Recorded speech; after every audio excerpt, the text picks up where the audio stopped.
If you've lived in Norwalk for the last few years, you may recognize this man, Julius Davidson.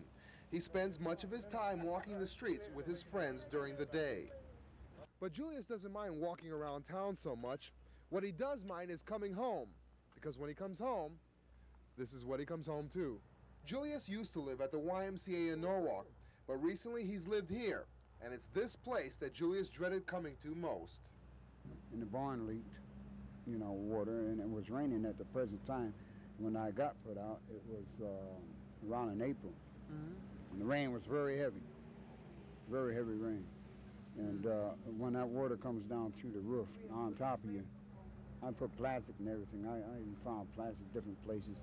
Fortunately for Davidson and others like him, last night the doors opened here at the Norwalk Kiwanis Emergency Shelter. Muata Langley is the director of the shelter. In terms of people being on the streets, sleeping on the streets and hallways, we expect to make some kind of impact into that. But at first glance, when you look at this room, you may see walls and cots. But Mr. Langley says he sees more. He sees church donations.